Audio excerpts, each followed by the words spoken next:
అదే మీ మీ ఆలోచన అదే అదే అదే అదే మీ 5 సంవత్సరాలు అధికారంలో ఉన్నావు కదా, ఎందుకు విగ్రహం కట్టించుకోలేకపోయినావు నువ్వు? 5 సంవత్సరాలు అధికారంలో గంగులోలు ఉన్నప్పుడు మున్సిపాలిటీలో ఎస్వి నాగిరెడ్డి గారిది విగ్రహం ఎందుకు నువ్వు పెట్టించుకోలేకపోయినావు? నాకు దానికి సమాధానం చెప్పు నువ్వు.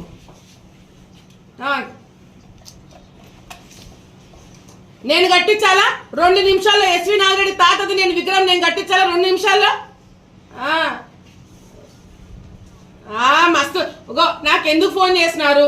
నాకు మామగా చేసినావా విజయ డైరీ చైర్మన్ గా చేసినావా? నువ్వు చెప్పు. నువ్వు మామగా చేసినావా విజయ డైరీ చైర్మన్ గా ఫోన్ చేసినావు? నాకు చెప్పు మాట చెప్పు. మామగా చేసినావు కదా. మామ నీ చైర్లో కూర్చుంటే ఏంది మామ తప్పు?